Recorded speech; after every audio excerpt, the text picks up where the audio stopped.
Hey guys, what's up? So in this video, I will talk about the visual settings.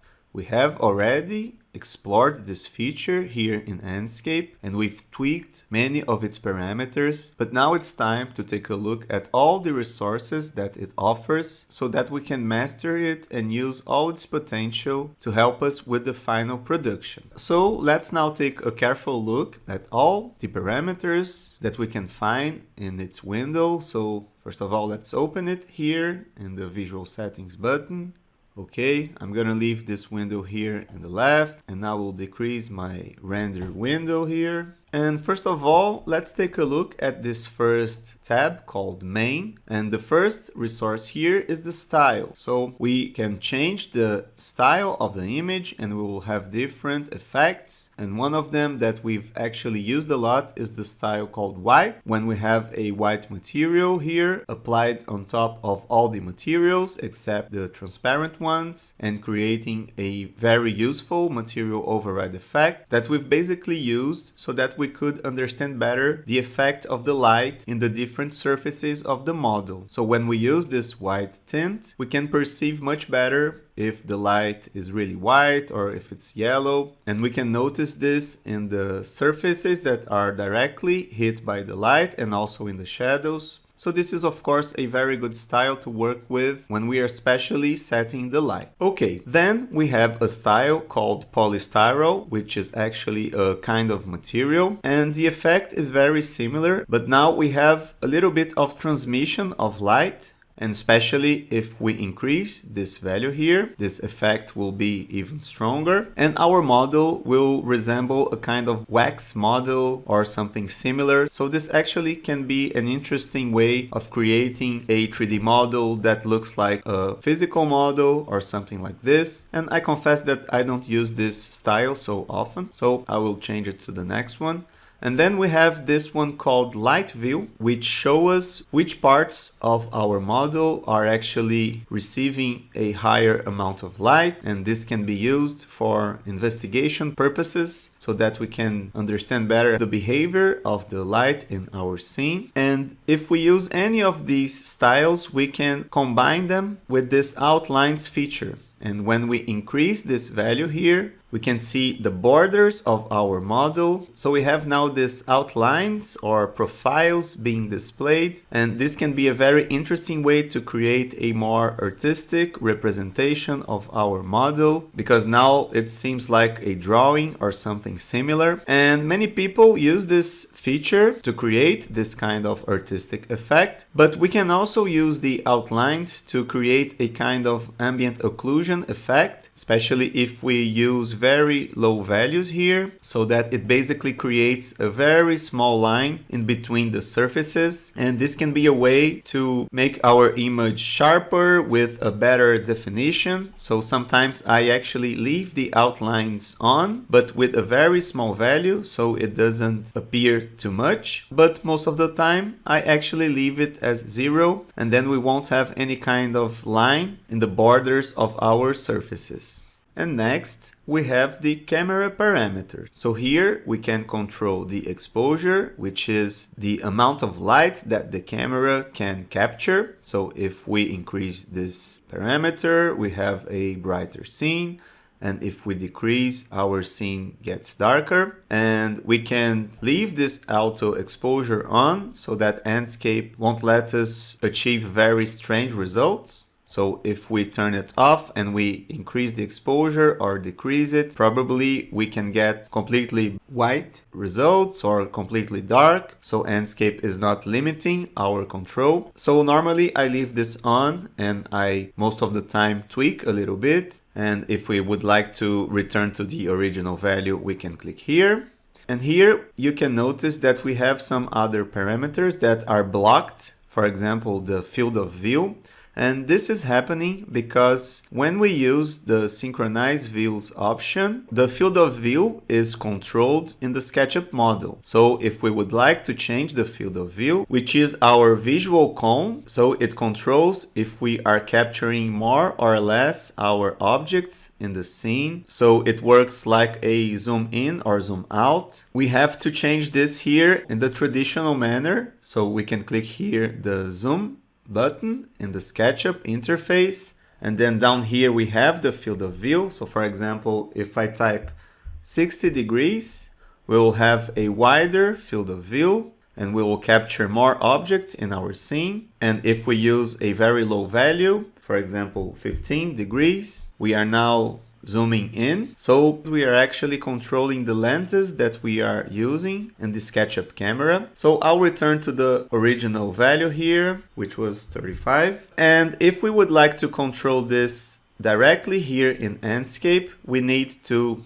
turn off the synchronize view. Okay, so now we are able to control the field of view parameter here. So we could change this directly here using Enscape, and this could be a good workflow as well, especially if you don't like to synchronize the views. And you can also notice that when we disable the synchronize views option, we are also able now to change the projection of the camera. So if we click here, we can change the projection to 2 points or orthographic. And this was something that was also being controlled directly in the SketchUp model. So for example, we could use the 2-point option here, and this can be a very interesting way to control the distortion of the third vanishing point. So these lines now, they are parallel one to each other, but in this case I'll just leave it at the normal projection, and I can also turn on the synchronize views option again because I'm using this feature here. So now these options are once again blocked, and here we can control also a very interesting effect called depth of field, which actually controls the degree of blur that we will have depending on the object's distance to the camera. So here, if we basically drag this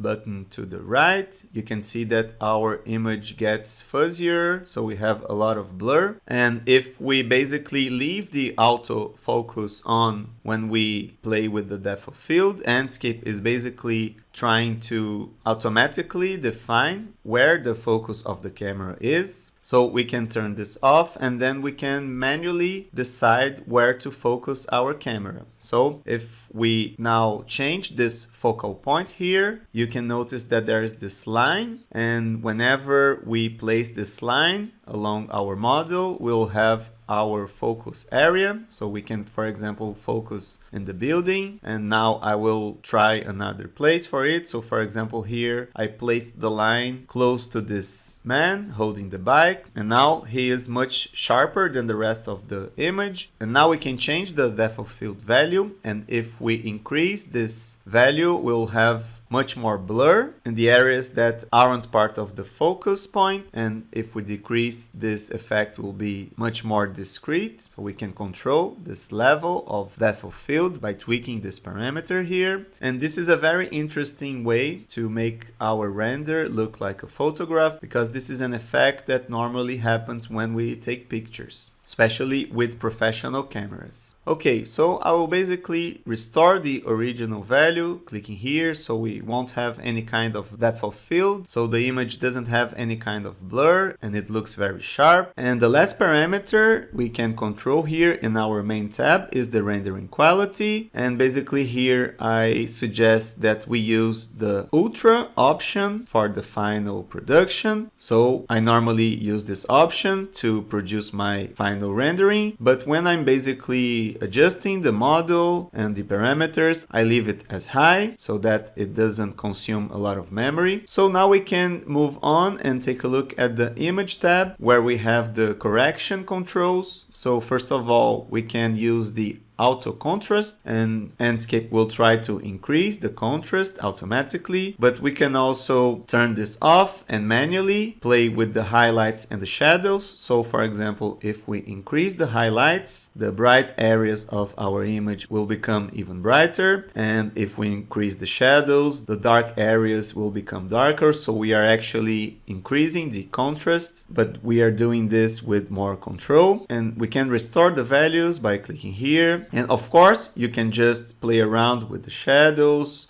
or just with the highlights depending on your scene. So for example, if the shadows are too dark, we can reduce this value so the shadows get brighter and so forth. So these two parameters are very important for the final image. I will restore here the values. Okay, and here below we have the saturation. So when we drag this slider to the right, we are actually increasing the power of the color of the image. So we now have a very saturated image with a lot of color, and if we decrease this value, we lose all the colors of the image and we end up with a black and white result. So I'll restore this value as well. We can also change the color temperature. So if we drag the slider to the left, the image gets warmer with a red or orange hue. And if we increase, the image gets colder and it tends to have a blue tint. So I will basically restore this value, but it's very important to tweak this option, especially if you are working with a sunset or an evening simulation. We can play around with the color temperature to emphasize the time of the day. And here underneath we have the effects controls, and we can, for example, control the motion blur. But as you can notice, if we change this parameter here, we won't see any kind of change because this is something that affects the blur when we are actually producing animations. So we can take a look at this feature in further videos. So I'll basically restore the parameter. Here we have the lens flare, and this will basically affect the sun or other light sources. So for example here, if we try to take a look at the sun, so let's look around and try to find it. It's more or less here.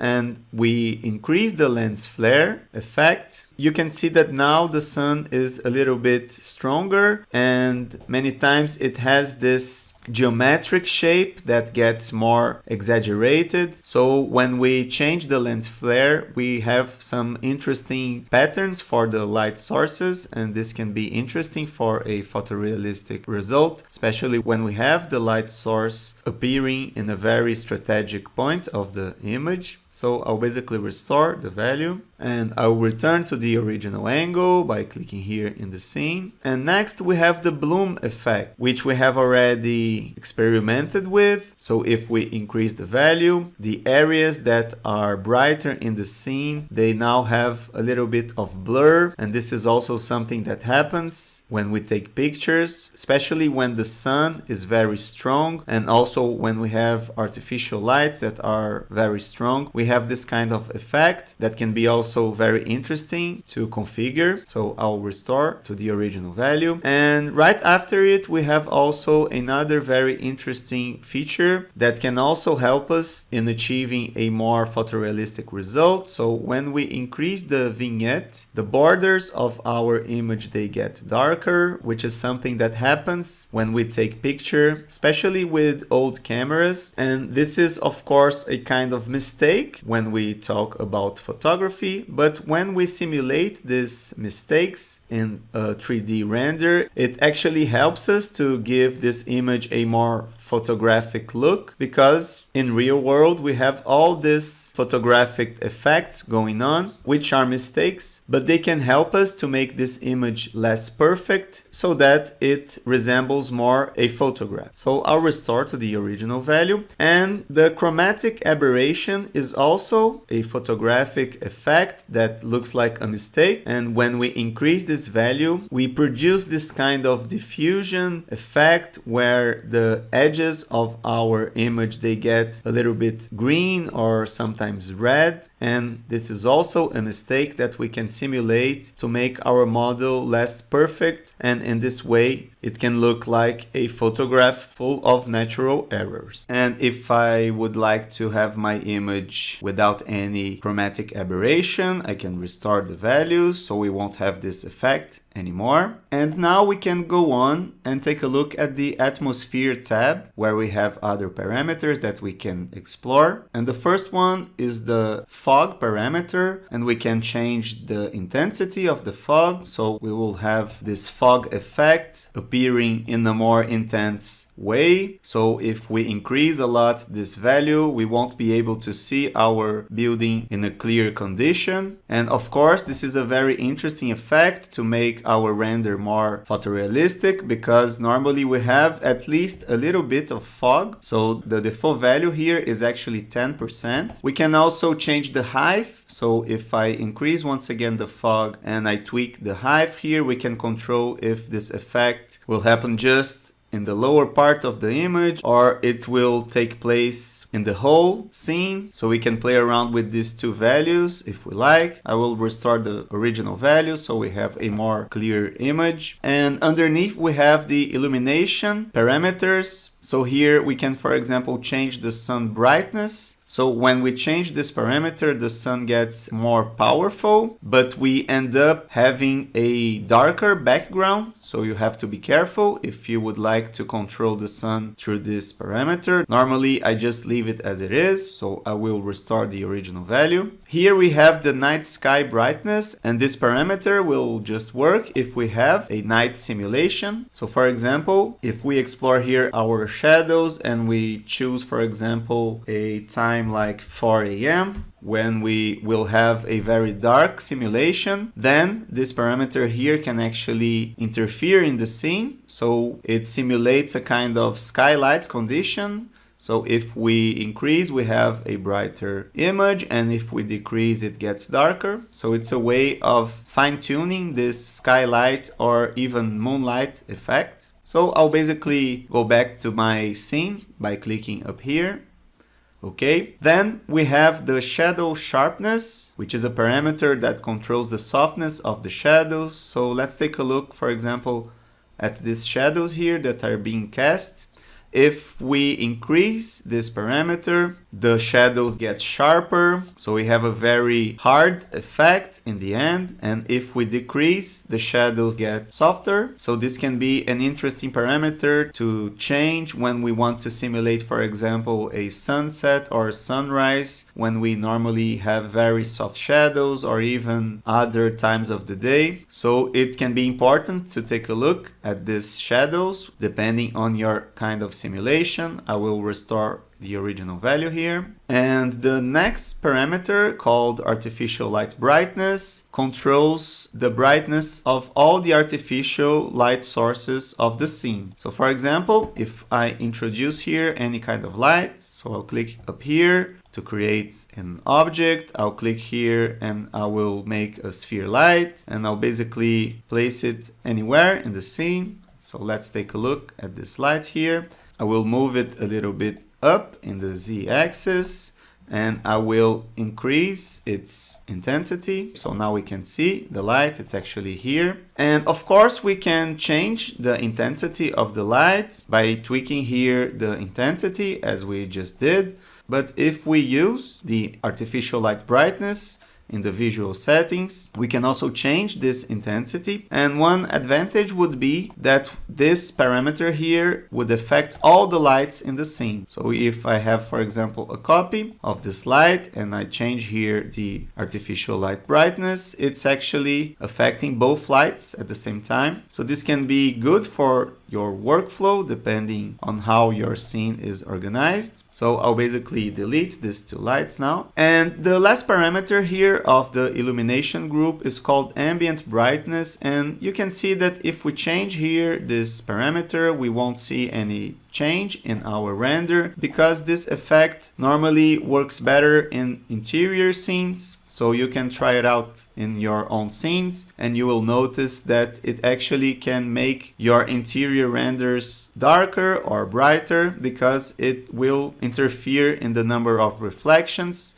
and color bleed. So it can be actually an interesting way to fine-tune your interior models if you need to. And the last parameter here in this tab would be the wind parameter. And of course, this is an effect that will be more noticeable if we are working with animation. So if we change here the wind intensity, we can notice now that the wind is stronger and we can see its effect on the trees. Or if we had water in the scene, we could also check the water behavior. And here when we tweak the parameter, Enscape gives us a preview of the effect. So we can change the intensity and also the direction. So you can see now here that the tree is blowing in a different way. And since we are here just working with images, this won't be very important. But for the production of your movies, it's very important to take a look and choose the parameters that can provide the better effect for your scene. And now we can go on and explore the next tab called Sky. I will click here in my original scene, so we have the previous angle. And to take a better look at the background, I will basically hide my building. So I can click here in the building tag and it won't be visible for now. And now I can make a few tests here. So for example, if we click in the white background, we basically remove any kind of image. So we will have a white background, and this can be useful for producing diagrams or more schematic renders. So basically we can click here and we won't have any background being displayed. Okay. Down here, we can change the source of our background. So we have many options of procedural backgrounds here in Enscape. So we can change, for example, and try a desert or a forest, or even we can use some mountains. And whenever we choose a source, we can rotate it. So we can try different positions for this procedural 360-degree background. And we have also a moon size control. And of course, we will notice this effect if we have a moon in our scene. So for example, if we are working with a nighttime simulation, so let's explore here the shadows parameter, and I will try once again a 4 o'clock in the morning time. Then we will have a nighttime render. And if we try to find here our moon, so let's take a look. Okay, so it's here. And then if we increase here the moon size, we will basically have a bigger moon. So this can be interesting depending on your scene composition.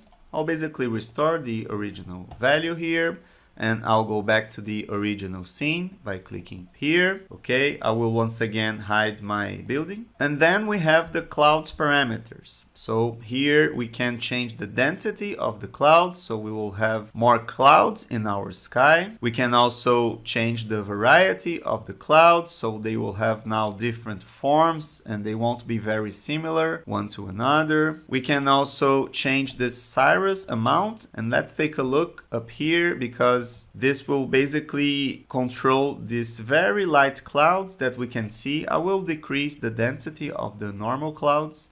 And here we have the cirrus effect, which are these very light clouds that normally appear on top of the normal ones. So we can control if we would like to have this kind of effect. Then we have these contrails, which are this kind of tracks that airplanes can leave, or they even appear because of other kinds of phenomena. So we can control these trails here by adjusting these parameters. I'll basically restore these parameters to the original values. So it's actually very easy to configure a nice sky for your background using these procedural values. And here we can control the longitude and the latitude. So basically we can now position these clouds that we've created basically by moving them to the right or to the left and then forward or backward. So it's very easy to position them. So we've basically checked all the parameters in our custom preset tabs, and the last one, that's called output, basically controls the resolution and the file format. So let's take a look at these parameters in the next video when we will take a better look at this final stage of the rendering phase, and we'll talk about the production of the final image. And here I will turn on my building and also return to my original scene.